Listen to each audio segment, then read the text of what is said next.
creem mesmo nesse negócio de ressurreição? Ou vocês acham que morreu, acabou? Ou vocês acham que morreu, vai o espírito vagando por aí até reencarnar de novo? Ou vocês acham que morreu, vai para um purgatório, vai sofrer, sofrer, sofrer, sofrer, sofrer? Ou vocês acham que morreu, a alma vai dormir, inconsciente? Ou vocês acham que morreu, é aniquilado? Você crê mesmo em ressurreição? Você crê que você vai ter um corpo semelhante ao corpo da glória do Senhor Jesus? Irmãos queridos, vamos abrir a palavra de Deus. Na primeira carta do apóstolo Paulo, aos Coríntios, capítulo 15. Este é o texto mais exaustivo, mais completo, sobre esta verdade da ressurreição de Jesus Cristo, e a ressurreição que nos aguarda. E nós vamos ler esse texto, 1 Coríntios capítulo 15. O apóstolo Paulo, escrevendo à igreja de Corinto, diz assim: irmãos, venho lembrar-vos o evangelho que vos anunciei, o qual recebestes, no qual ainda perseverais. Por ele também sois salvos, se retiverdes a palavra tal como vou-la preguei, a menos que tenhais crido em vão. Antes de tudo vos entreguei o que também recebi, que Cristo morreu pelos nossos pecados, segundo as Escrituras, e que foi sepultado e ressuscitou ao terceiro dia, segundo as Escrituras, e apareceu a Cefas e depois aos 12. Depois foi visto por mais de 500 irmãos de uma só vez, dos quais a maioria sobrevive até agora, porém alguns já dormem. Depois foi visto por Tiago, mais tarde por todos os apóstolos, e afinal, depois de todos, foi visto também por mim, como por um nascido fora de tempo. Porque eu sou o menor dos apóstolos, e mesmo não sou digno de ser chamado apóstolo, pois persegui a igreja de Deus, mas pela graça de Deus sou o que sou, e a graça que me foi concedida não se tornou vã. Antes trabalhei muito mais do que todos eles, todavia não eu, mas a graça de Deus comigo. Portanto, seja eu, ou sejam eles, assim pregamos e assim crestes. Ora, se é corrente pregar-se que Cristo ressuscitou dentre os mortos, como pois afirmam alguns dentre vós que não há ressurreição de mortos? E se não há ressurreição de mortos, então Cristo não ressuscitou. E se Cristo não ressuscitou, é vã a nossa pregação e vã a vossa fé. E somos tidos por falsas testemunhas de Deus, porque temos asseverado contra Deus que ele ressuscitou a Cristo, ao qual ele não ressuscitou, se é certo que os mortos não ressuscitam, porque se os mortos não ressuscitam, também Cristo não ressuscitou. E se Cristo não ressuscitou, é vã a vossa fé, e ainda permaneceis nos vossos pecados. E ainda mais, os que dormiram em Cristo pereceram. Se a nossa esperança em Cristo se limita apenas a esta vida, somos os mais infelizes de todos os homens. Mas de fato Cristo ressuscitou dentre os mortos, sendo ele as primícias dos que dormem. Visto que a morte veio por um homem, também por um homem veio a ressurreição dos mortos. Porque assim como em Adão todos morrem, assim também todos serão vivificados em Cristo. Cada um, porém, por sua própria ordem. Cristo as primícias, depois os que são de Cristo na sua vinda. E então virá o fim, quando ele entregar o reino ao Deus e Pai, quando houver destruído todo o principado, bem como toda a potestade e poder, porque convém que ele reine até que haja posto todos os inimigos debaixo dos pés. O último inimigo a ser destruído é a morte, porque todas as coisas sujeitou debaixo dos pés. E quando diz que todas as coisas lhe estão sujeitas, certamente exclui aquele que tudo lhe subordinou. Quando, porém, todas as coisas lhe estiverem sujeitas, então o próprio Filho também se sujeitará àquele que todas as coisas lhe sujeitou, para que Deus seja tudo em todos. De outra maneira, que farão os que se batizam por causa dos mortos? Se absolutamente os mortos não ressuscitam, por que se batizam por causa deles? E porque também nós nos expomos a perigos a toda hora. Dia após dia morro. Eu protesto, irmãos, pela glória que tenho em vós outros, em Cristo Jesus nosso Senhor. Se como homem lutei em Éfeso com feras, que me aproveita isso? Se os mortos não ressuscitam, comamos e bebamos, que amanhã morreremos. Não vos enganeis, as más conversações corrompem os bons costumes, tornai-vos a sobriedade como é justo, e não pequeis, porque alguns ainda não têm conhecimento de Deus. Isto digo para a vergonha vossa. Mas alguém dirá: como ressuscitam os mortos? Em que corpo vem? Insensato, o que semeias não nasce, se primeiro não morrer. E quando semeias, não semeias o corpo que há de ser, mas o simples grão, como de trigo ou de qualquer outra semente.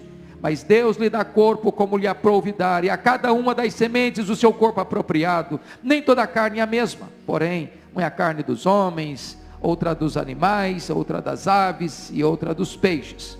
Também há corpos celestiais e corpos terrestres.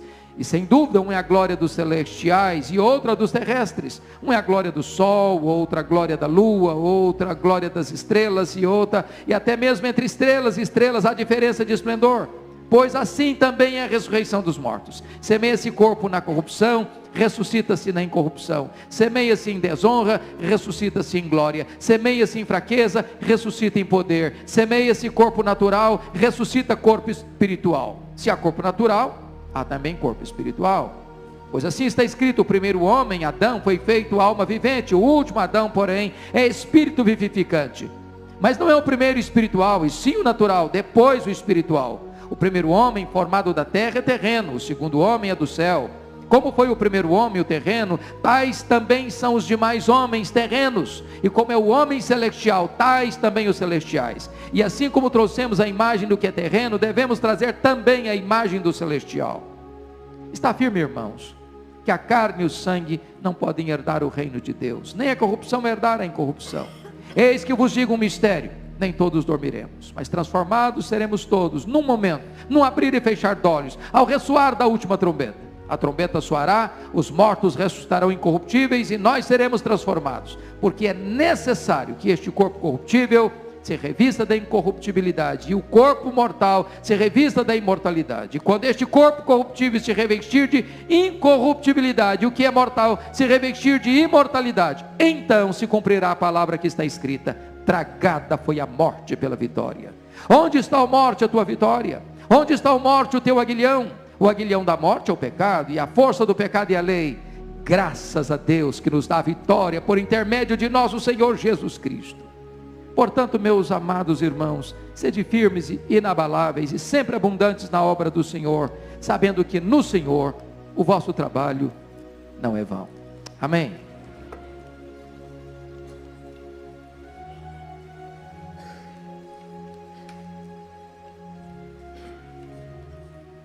Irmãos queridos, a ressurreição de Jesus Cristo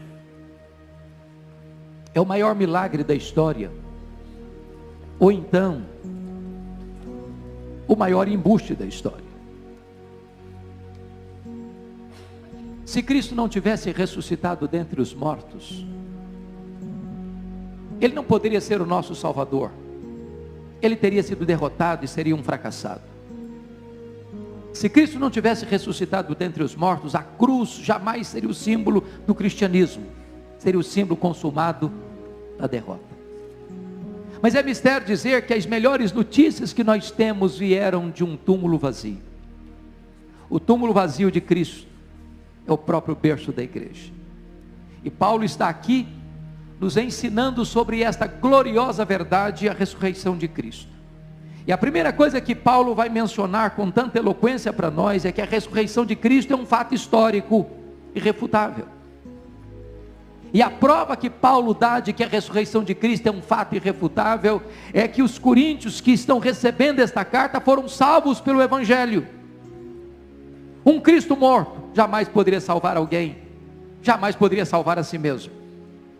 Se você e eu estamos aqui nesta noite, se nós estamos salvos por Cristo Jesus, é porque Ele venceu a morte, é porque Ele triunfou sobre a morte, é porque Ele matou a morte. Um Cristo morto jamais poderia ser redentor da humanidade.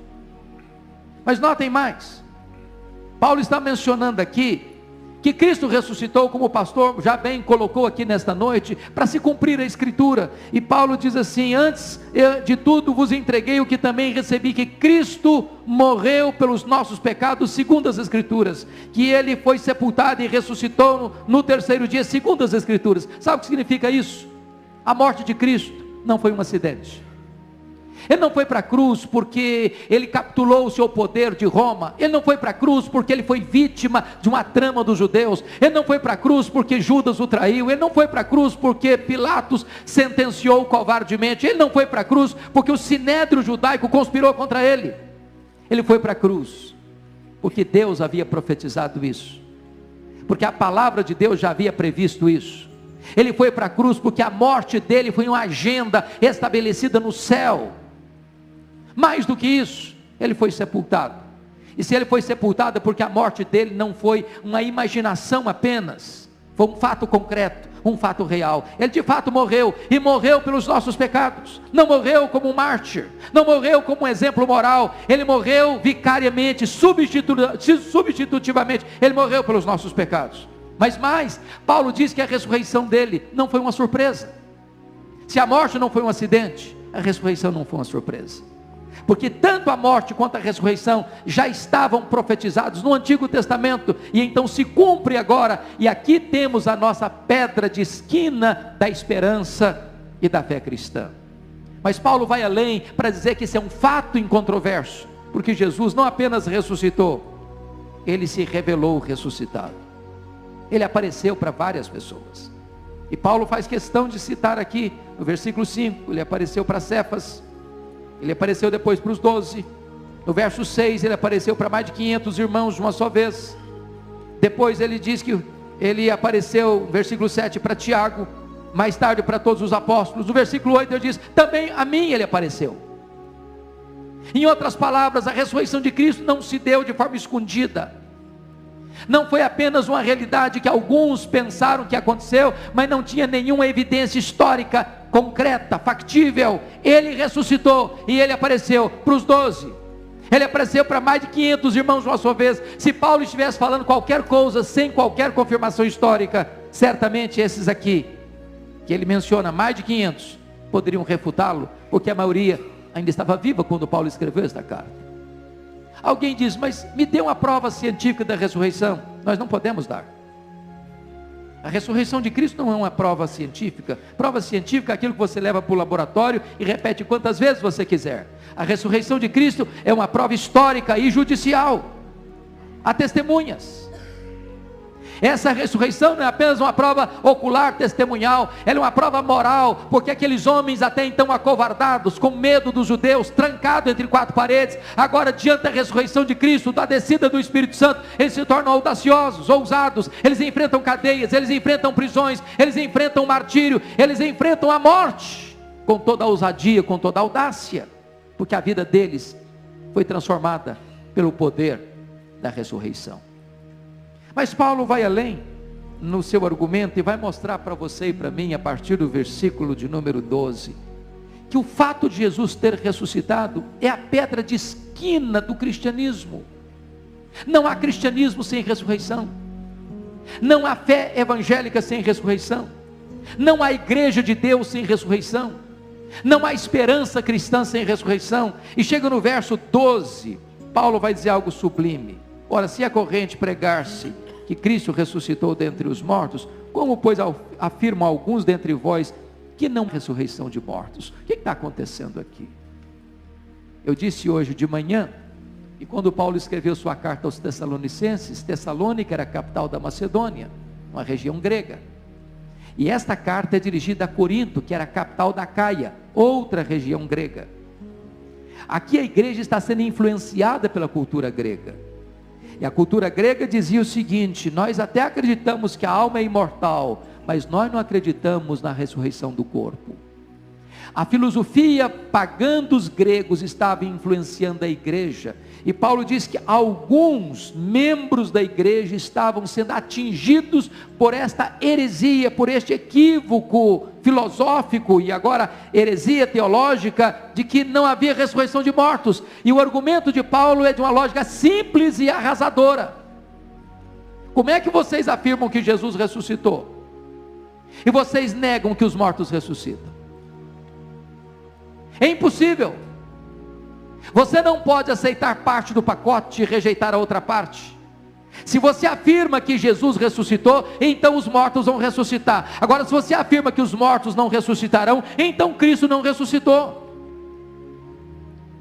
E agora Paulo parte do seguinte pressuposto: se Cristo não ressuscitou, então o cristianismo é desconstruído. Se Cristo não ressuscitou, não faz sentido estarmos aqui nesta noite. Se Cristo não ressuscitou, então o engano salvou o mundo. Se Cristo não ressuscitou, uma mentira foi a melhor notícia que o mundo já ouviu. E Paulo prossegue, versículo 14: se Cristo não ressuscitou, é vã a vossa pregação. Estou sendo um tolo aqui hoje, e vocês estarão perdendo tempo de vocês aqui hoje. Se Cristo não ressuscitou, é vã a vossa fé. Vocês estão crendo num mito, numa quimera, num sonho tresloucado. Diz o versículo 15: se Cristo não ressuscitou, os apóstolos foram embusteiros, foram mentirosos, tiveram uma espécie de falsidade ideológica, eles pregaram uma coisa que não era verdade. Se Cristo não ressuscitou, diz o versículo 17, nós ainda permanecemos nos nossos pecados, então não há perdão, então não há redenção, então não há salvação, então não há vida eterna. Versículo 18, se Cristo não ressuscitou, os que dormiram em Cristo pereceram. Você lembra do funeral do seu parente, do seu irmão, que você encontrou consolo, e você cantou hinos consoladores, cantando a esperança cristã? Pois se Cristo não ressuscitou, nada disso foi verdade. Se Cristo não ressuscitou, todo esse consolo que vocês acharam que vocês possuíam naquele momento, era apenas um emocionalismo vazio, sem qualquer concretude histórica.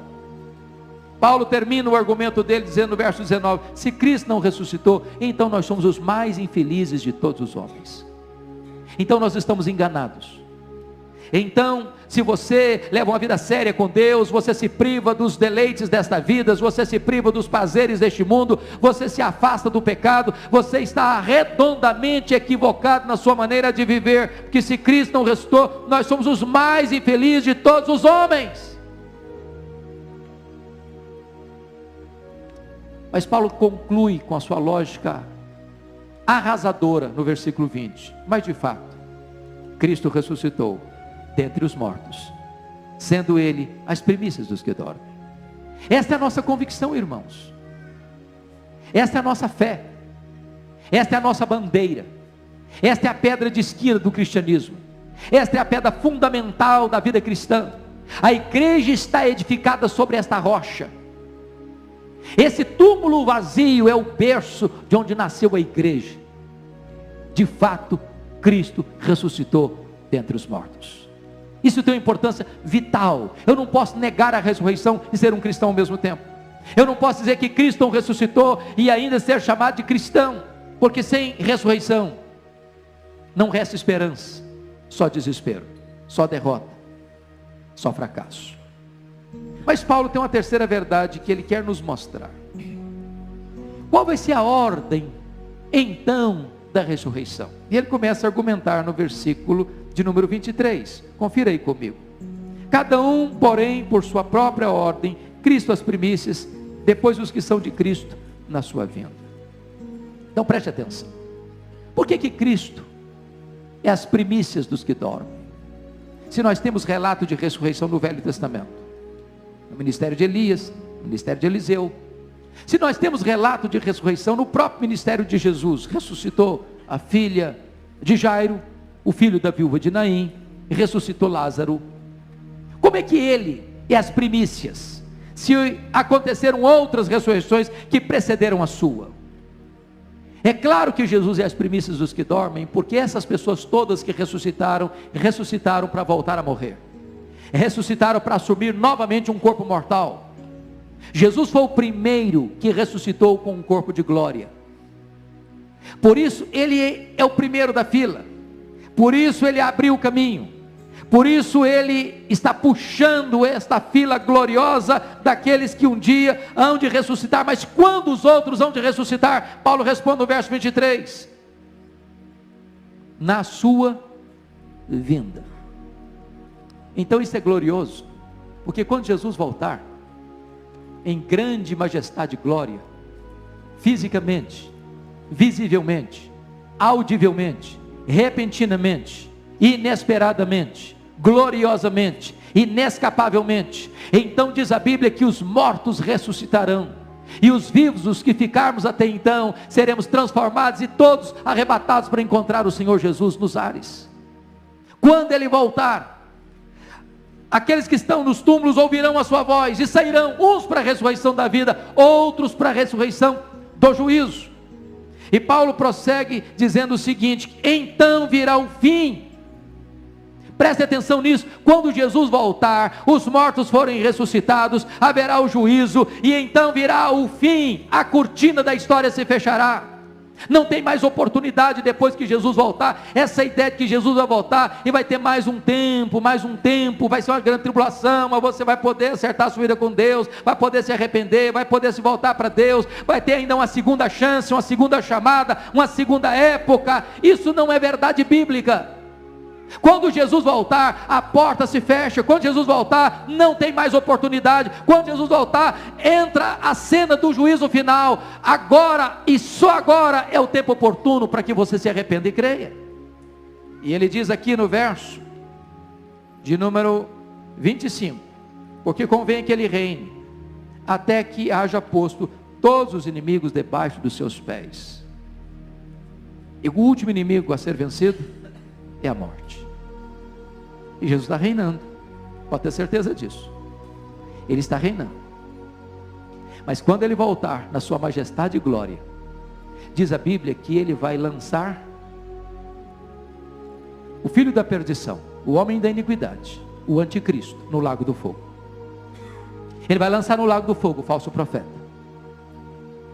Ele vai derrotar de forma fragorosa e retumbante a grande Babilônia, a grande meretriz. E a Bíblia diz que ele vai lançar no lago do fogo o diabo. E a Bíblia diz que ele vai lançar também no lago do fogo a morte e o inferno. A morte vai morrer, sem poder ressuscitar. A morte enfrentará o flagelo, sem haver consolo. E nós, livres da morte, reinaremos com ele para sempre e sempre e sempre. Mas agora, queridos irmãos, o apóstolo Paulo vai argumentar algo impressionante no verso de número 29.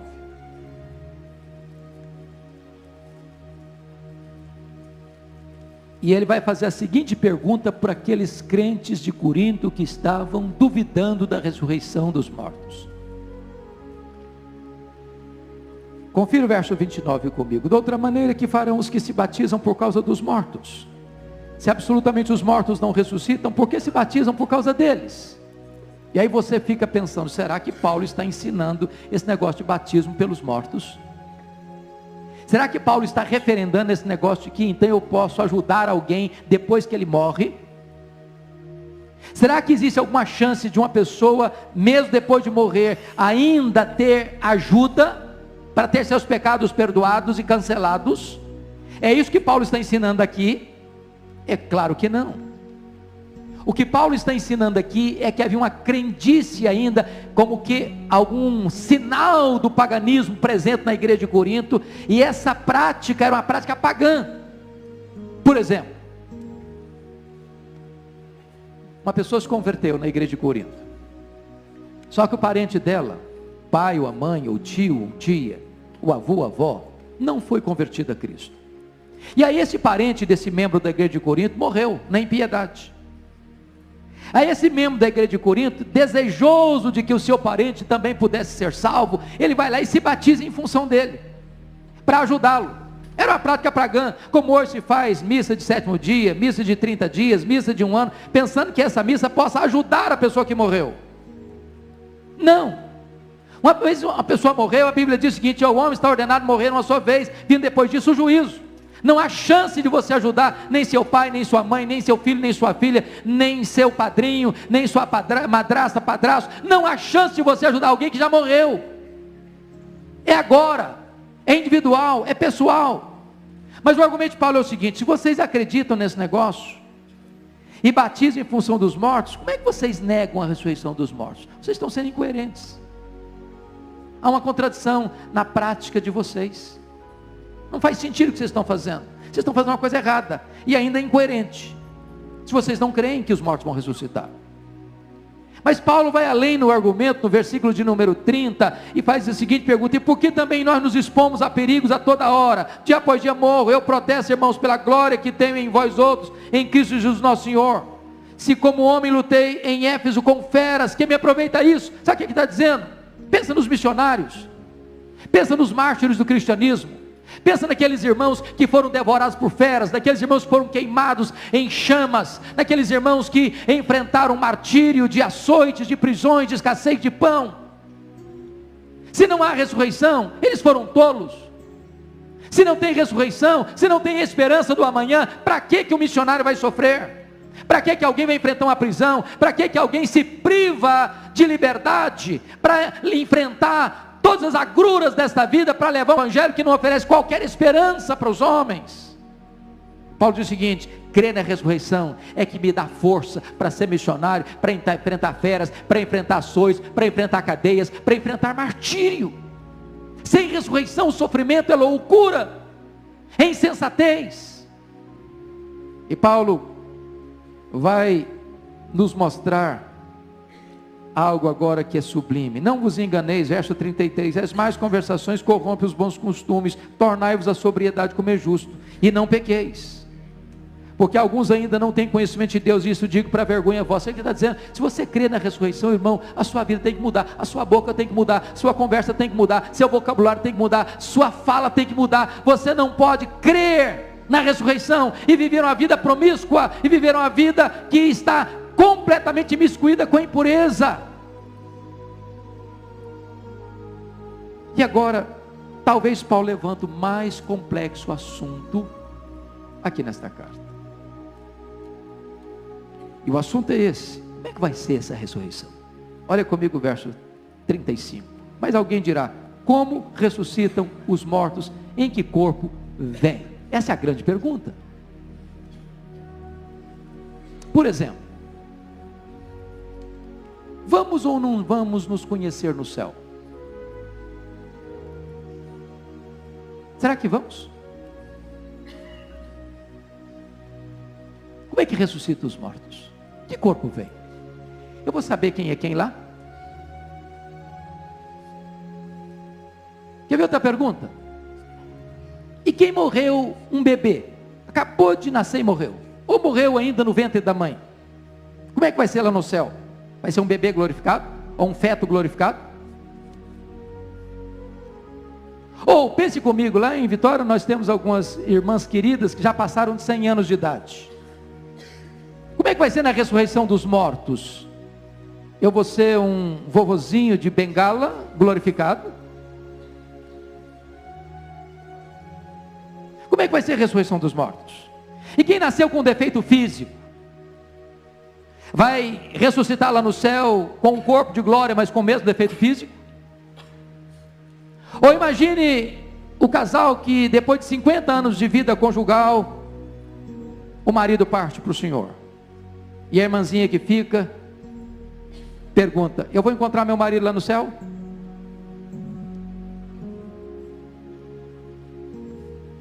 Bom, essas perguntas precisamos ter uma resposta clara. Primeiro, nós vamos nos conhecer no céu, é óbvio. Você já imaginou você morar com alguém eternamente sem saber quem ela é? Faz sentido isso? Agora você e eu nos conhecemos parcialmente. Você não se conhece. Você pode morar 50 anos com a sua esposa, 50 anos com o seu marido, você pergunta: você conhece? Conhece parcialmente, não conhece tudo. Você nem se conhece. Agora conhecemos em parte, mas então conheceremos como também somos conhecidos. Agora vemos como que pelo espelho, então veremos face a face. Nós vamos ter pleno conhecimento, é claro. Ora, a Bíblia diz que o nosso corpo vai ser um corpo semelhante ao corpo da glória do Senhor Jesus. Portanto, lá no céu não vai ter feto glorificado. Todos vão ter um corpo de maturidade plena. Nós não vamos ter vovozinho de bengala lá no céu. Todos vão ter um corpo de maturidade plena. Não vai ter gente com defeito físico lá no céu. Todos vão ter um corpo perfeito. É claro que lá no céu você não vai ter que brigar com o espelho. Lá no céu não vai precisar fazer dieta, nem vai precisar ficar desesperado fazendo academia. nem precisar ter dieta balanceada, ou para emagrecer muito, ou para não engordar um pouquinho. Lá no céu nós vamos ter um corpo de glória. Agora, se você pergunta, e eu vou conhecer, eu vou encontrar meu marido, minha esposa lá no céu? Não vai. Não vai. Sabe por quê?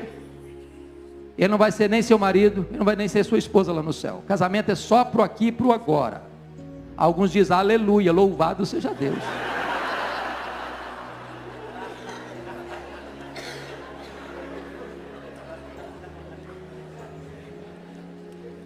Aproveite, porque é só agora. Lá no céu não se casa nem se dá em casamento, diz a Bíblia. O que vai ser diferente certamente no céu, queridos, que nós não vamos ser famílias como nós somos hoje, família da Silva, família Pereira, família Oliveira, família isso, família aquilo. Nós vamos ser uma família só. Lá no céu você não vai amar seu filho, sua filha, seu marido, sua esposa, seu pai, sua mãe, mais do que você vai amar Abraão, Isaac e Jacó. Vamos ser uma família só. Mas a grande pergunta de Paulo é essa: mas como ressuscita os mortos? Em que corpo vem? Em que corpo vem? E é preciso dizer que aqui há continuidade e descontinuidade. Continuidade porque quem morre é quem ressuscita. Se morreu José da Silva, não é o Antônio Pereira que vai ressuscitar, é o José da Silva. Se morre um ímpio, não ressuscita um santo. Se morre um santo, não ressuscita um ímpio. Há continuidade, mas há também descontinuidade. E na descontinuidade, o apóstolo Paulo, para nos ajudar a entender esse assunto, ilustra-nos da seguinte maneira, no verso 36. Aliás, ele acha a pergunta um pouco ingênua. Como ressuscita os mortos, em que corpo vem? Ele responde, insensato. O que semeias não nasce se primeiro não morrer. A primeira figura que Paulo usa é a figura da semente. Da semente. Se você semeia uma semente de manga, você não vai colher abacate, você vai colher manga. Essa é a continuidade. Mas a semente precisa morrer para depois nascer. Então, quando um morto em Cristo Jesus, um irmão nosso que parte para o Senhor, e aqui está o seu esquife, aqui está o seu corpo, e você faz um culto fúnebre, você leva o corpo para o cemitério. Quando você desce esse corpo à tumba, você está fazendo uma semeadura. Dessa semeadura vai nascer um corpo novo. Um corpo novo. Como é que vai ser esse corpo? O apóstolo Paulo responde. Preste bem atenção nisso. Por favor. Preste bem atenção nisso. No verso 7 ele diz: quando semeias, não semeias o corpo que há de ser, mas o simples grão como de trigo ou de qualquer outra semente. Mas Deus lhe dá corpo como lhe aprouve dar a cada uma das sementes o seu corpo apropriado. Então notem isso. Paulo vai ilustrar isso da seguinte maneira no verso 42. Pois assim também é a ressurreição dos mortos. Semeia esse corpo na corrupção, ressuscita-se na incorrupção. O que é isso? Esse corpo que desce à sepultura, irmãos, ele envelhece. Querendo ou não, ele fica enrugado. Gostando ou não, os músculos ficam flácidos. Gostando ou não, os olhos ficam embaçados. Gostando ou não, as mãos ficam descaídas. Gostando ou não, os joelhos ficam trôpegos. Gostando ou não, ou o cabelo cai ou fica branco. Não tem remédio.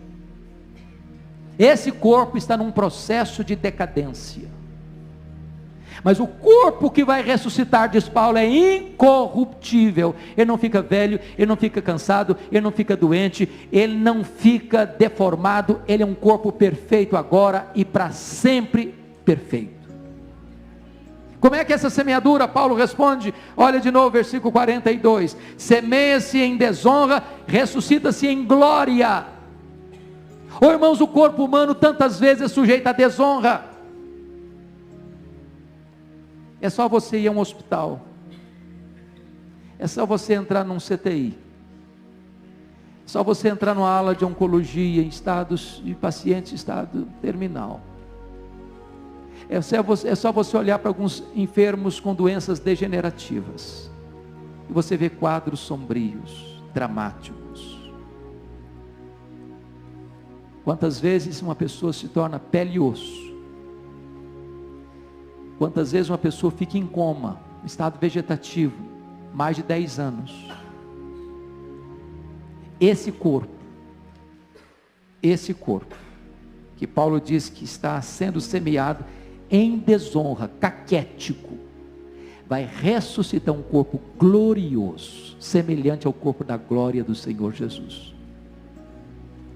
Como é que vai ser essa semeadura? Confira o verso 43, semeia-se em fraqueza, ressuscita-se em poder. Meus irmãos, o nosso corpo tem fraquezas, reais, concretas. É curioso isso. Quem já passou dos 50 aqui sabe disso. Sua cabeça está boa, você pensa que tem 18, mas o seu corpo não acompanha a cabeça mais. Não acompanha mais. Você tem vontade, sua cabeça está boa, mas o corpo não segue o comando do cérebro. Temos fraquezas. E Paulo vai dizer o seguinte: você semeia um corpo fraco, mas o que vai levantar daí é um corpo poderoso. Poderoso. Para você entender que corpo poderoso é esse, é o corpo parecido com o corpo de Jesus. Quando ele ressuscitou dentre os mortos com o corpo de glória, ele entrava numa casa com a porta fechada, sem precisar abrir a porta. Ele saía de Jerusalém, aparecia lá na Galileia, mais de 100 quilômetros, sem percorrer o trecho.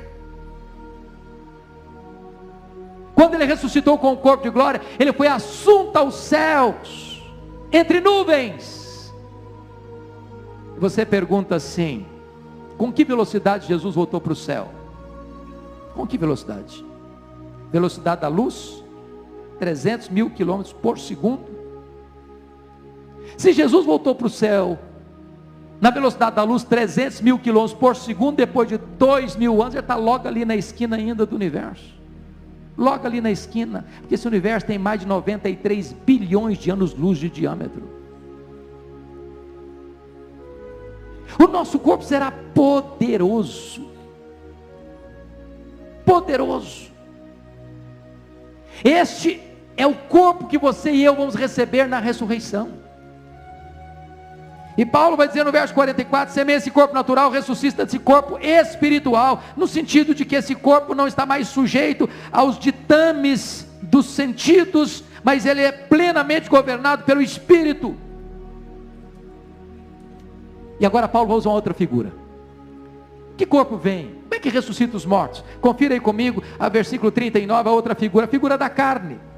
Ele diz o seguinte: nem toda a carne é a mesma, porém, um é a carne dos homens, outra a carne dos animais, a outra a carne das aves, a outra a carne dos peixes. O que é que Paulo está ensinando aqui? Que as aves, que os peixes, que os animais também vão ressuscitar? Será que é isso? Tem gente acreditando nisso hoje. Tem gente até dizendo o seguinte: se a minha cachorrinha de estimação não for para o céu, eu também não quero ir. É verdade. Tem gente que dorme com o cachorrinho debaixo do braço, debaixo do cobertor, tratando o animal como gente. Será que Paulo está ensinando isso? É claro que não. O que Paulo está dizendo é que no dia que houver a ressurreição, Deus saberá o que é gente e o que não é gente. Pense comigo, você sepulta numa cova aqui um homem, você sepulta aqui na cova uma ave, você sepulta aqui na cova um animal, você sepulta aqui na cova um peixe. Daqui a 200 anos, o que que tem nessa sepultura? Pó. Pó de homem, pó de animal, pó de peixe, pó de ave. Tudo misturado. E no dia da ressurreição, o que vai ser? Vai ter ressurreição de peixe? De ave? De animal? Não. Deus sabe o que é pó de gente e o que é pó de animal. E aqueles que forem gente ressuscitarão. Não importa se foram queimados, não importa se foram incinerados, não importa se foram devorados por feras, não importa se foram comidos por monstros marinhos, não importa, não importa. Deus sabe distinguir o que é ave, o que é animal, o que é peixe e o que é gente. E o Deus que criou do nada o universo nos dará um corpo de glória, o corpo da ressurreição. Agora Paulo usa outra figura, confira comigo para responder essa pergunta: que corpo vem? Com o versículo 40, também há corpos celestiais e corpos terrestres. Ele vai falar que uma glória do sol, outra glória da lua, outra glória das estrelas, porque até entre estrelas e estrelas há diferença de esplendor. Sabe o que Paulo está ensinando aqui, queridos?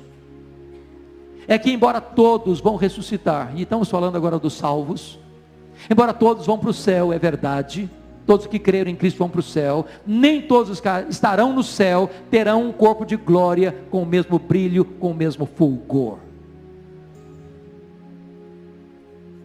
Uma glória do sol, outra é a glória da lua, outra é a glória das estrelas. Até entre estrelas e estrelas há diferença de esplendor, pois assim também é a ressurreição dos mortos. O que significa isso? Na linguagem de Daniel, capítulo 12, versículos 2 e 3, que os mortos vão ressuscitar, uns para a ressurreição da vida, outros para a ressurreição do juízo, mas os que a muitos conduzirem à justiça, brilharão como as estrelas, eternamente. É a questão dos galardões, a Bíblia ensina sobre isso. Se você, meu amado irmão, creu no Senhor Jesus, mas é um crente inativo, se você creu no Senhor Jesus, mas você não pratica boas obras, se você creu no Senhor Jesus, mas você é um crente, agente secreto do reino de Deus, se você crê no Senhor Jesus, mas você nunca levou ninguém a Cristo, se você crê no Senhor Jesus, mas está construindo sobre um fundamento com material perecível, madeira, palha e feno, naquele grande dia, o fogo vai provar essas obras, e você vai ser salvo, como que através do fogo, mas as suas obras serão queimadas, e você não receberá galardão. Na linguagem de Paulo, entrará no céu com cheiro de fumaça. Mas se você construiu sobre o fundamento, com material permanente, que é ouro, prata e pedras preciosas, o fogo não destruirá essas obras, e você entrará no céu, e também receberá galardões. É muito provável que Paulo esteja se referindo a isso, quando disse que haverá diferença de esplendor no corpo da ressurreição, como há diferença de esplendor nos astros que brilham sobre nós. Em que corpo vem? Mas agora, dito isso, Paulo levanta um último assunto aqui no texto, e o assunto é: mas quando isso vai acontecer? Mas quando isso vai acontecer? De que forma isso vai acontecer? E Paulo responde, por favor, veja comigo, a partir do verso 50, quando ele diz assim: eu vos digo um mistério, nem todos dormiremos, mas transformados seremos todos, num momento, num abrir e fechar de olhos, ao ressoar da última trombeta de Deus. A trombeta soará, os mortos ressuscitarão incorruptíveis, e nós seremos transformados. O que Paulo está dizendo é o seguinte: a segunda vinda de Cristo, irmãos, ela pode se dar a qualquer momento. Não haverá um fato assim tão decisivo para dizer, não vai ser hoje, porque aconteceu isso agora há pouco, então tem que ser hoje. Não, a segunda vinda virá como ladrão de noite, inesperadamente. A segunda vinda virá como um relâmpago que risca do oriente ao ocidente, repentinamente. A segunda vinda virá como dores de parto de uma mulher, inescapavelmente. Quando Jesus voltar, ele virá com tanta rapidez, que não haverá tempo para você se preparar na última hora, porque vai ser como um momento, um átomo de tempo, piscar de olhos, o dadejar da cauda de um peixe, o faiscar de uma estrela. A palavra momento aqui na língua grega é átomos, de onde vem a nossa palavra átomo. Vai ser com essa rapidez que Jesus voltará, não haverá tempo para se preparar. Portanto, hoje é o dia, o tempo é agora, de você se preparar para encontrar-se com o Senhor Jesus. Chega no verso 53, o apóstolo Paulo usa uma palavra magnífica, pois é necessário. Não é possível não, é necessário. Não é plausível não, é necessário. Não é talvez aconteça não, é necessário. E o que é necessário? Que este corpo corruptível se revista da incorruptibilidade, e que este corpo mortal se revista da imortalidade. E eu imagino Paulo num tribunal, enfrentando a morte. E eu imagino Paulo botando o dedo na cara da morte, e fazendo a seguinte pergunta: onde está, ó morte, a tua vitória? Onde está, ó morte, o teu aguilhão? Tragada foi a morte pela vitória. A morte foi vencida, a morte foi derrotada. Jesus matou a morte com a sua morte ao ressuscitar dentre os mortos. Ele é a ressurreição e a vida. Agora nós temos uma viva esperança. Agora a morte não tem a última palavra. Agora nós que cremos já passamos da morte para a vida. Louvado seja o seu nome.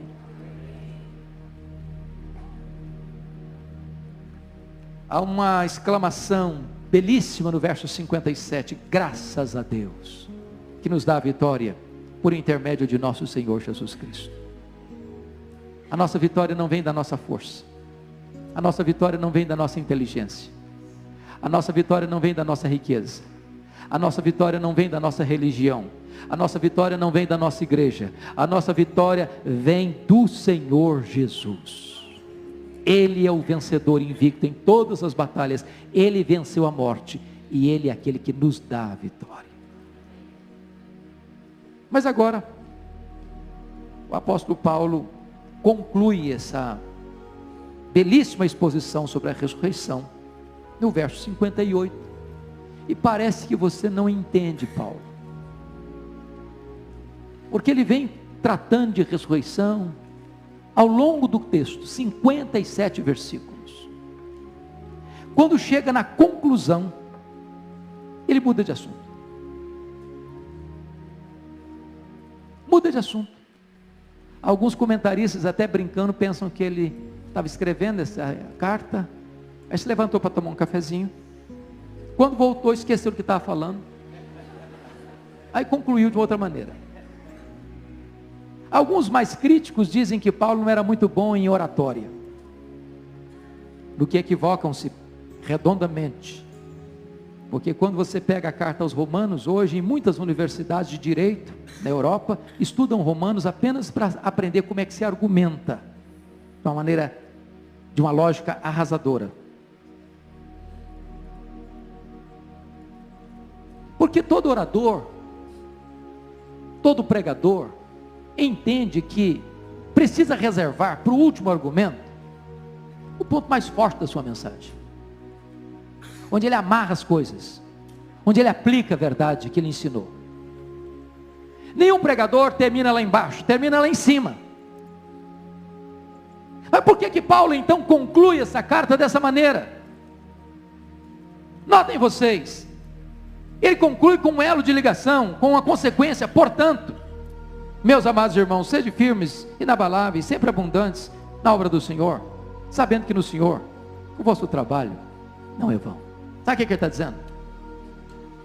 Bom, vocês creem mesmo nesse negócio de ressurreição? Ou vocês acham que morreu, acabou? Ou vocês acham que morreu, vai o espírito vagando por aí até reencarnar de novo? Ou vocês acham que morreu, vai para um purgatório? Vai sofrer, sofrer, sofrer, sofrer, sofrer. Ou vocês acham que morreu, a alma vai dormir, inconsciente? Ou vocês acham que morreu, é aniquilado? Você crê mesmo em ressurreição? Você crê que você vai ter um corpo semelhante ao corpo da glória do Senhor Jesus? Você crê que Jesus venceu a morte e que você que creu nele nunca mais morrerá eternamente? Essa verdade é realidade para você? Isso é fato para você? Isso é artigo de fé para você? Você crê nisso? Aí Paulo está dizendo o seguinte: se você crê nessa verdade, isso tem que ter implicação prática na sua vida.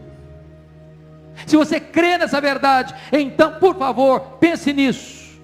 Você tem que ser firme, você tem que ser inabalável, você tem que ser sempre abundante na obra de Deus. Não há nenhuma motivação maior para você fazer a obra de Deus, que você crê que Jesus venceu a morte, Ele ressuscitou, e você um dia vai ressuscitar, e você tem que levar essa mensagem para aqueles que estão mortos, para que eles recebam vida. Se a ressurreição de Cristo não me impulsionar, não me motivar, não me tonificar a alma, então não há mais nada que eu possa fazer para estimular o seu coração. Portanto, meus irmãos, se vocês creem nisso, levantem-se. Se vocês creem nisso, ajam. Se vocês creem nisso, enfrentem as lutas, em nome de Jesus. Levem essa palavra, levem esse evangelho, tornem esse evangelho conhecido. Portanto, meus irmãos, sede firmes, inabaláveis, sempre abundantes na obra do Senhor. Agora preste atenção, tem uma promessa. Sabendo que no Senhor, o vosso trabalho não é vão. Não é vão porque Jesus ressuscitou. Não é vão porque tem uma recompensa. Não é vão porque nós vamos receber os galardões. Não é vão porque nós estamos destinados a uma pátria onde não haverá dor, onde não haverá tristeza, onde não haverá morte, onde não haverá lágrimas. Nós estamos destinados a um céu de glória, onde nós reinaremos com Ele para sempre, sempre, sempre, sempre, sempre. E as glórias deste mundo serão nada diante das glórias por vir a serem reveladas em nós. Nós temos uma rica recompensa. Curva sua fronte, por favor. Nós vamos orar.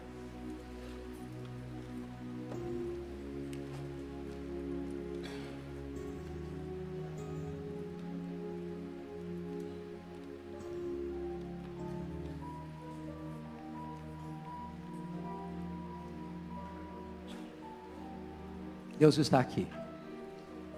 Deus está neste lugar.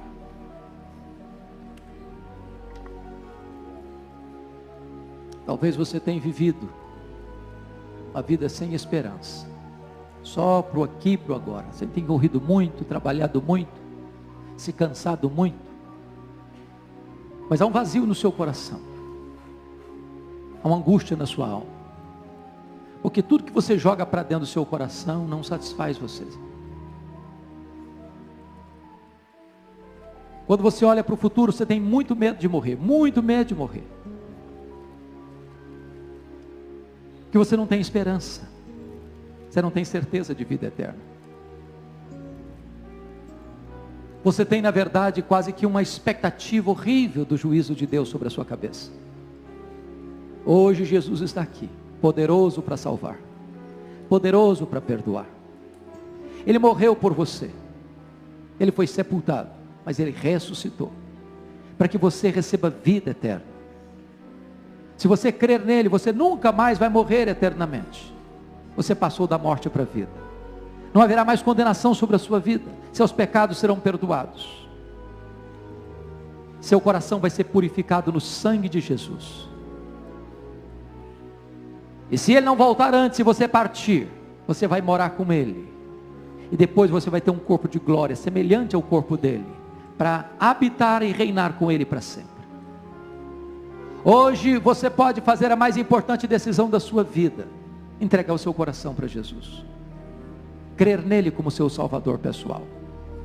E se hoje você que está aqui deseja fazer isso, eu quero orar em seu favor. Enquanto a igreja ora por você, se você deseja isso, onde você está, levante uma das suas mãos. Eu quero orar por você e dar graças a Deus pela sua vida. Amém, louvado seja Deus. Mais alguém? Levante a sua mão, eu quero orar em seu favor. Amém, amém, amém. Mais alguém? Amém. Mais alguém? Mais alguém? Amém, louvado seja Deus. Amém, louvado seja Deus. Mais alguém? Amém, amém, louvado seja Deus. Eu queria que você, onde você está, ficasse em pé. Eu não vou te chamar você a vir à frente não. Fique em pé onde você está, eu vou orar em seu favor. Deus sabe quem é você. Deus tem você hoje lá no seu coração. E hoje Ele está aqui para dar a você esse presente da vida eterna. Maior de todos os presentes, o presente da vida eterna. Pode ficar em pé onde você está. Eu quero orar por você. Ó Deus, em nome de Jesus, eu te dou graças nesta noite, pela tua palavra, pelos hinos que cantamos, pela exposição das Escrituras.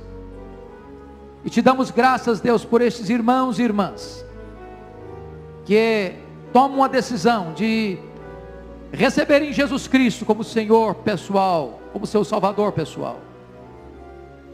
Em nome de Jesus, Deus, pega firme na mão deles, sustenta-os, dá-lhes a alegria da salvação, dá-lhes a certeza da vida eterna, dá-lhes o selo do Espírito Santo, e dá-lhes a bênção, Deus, de serem agora mesmo perdoados, transformados, libertos, e que saiam daqui hoje com a alegria e o gozo da vida eterna em seu coração e em sua vida.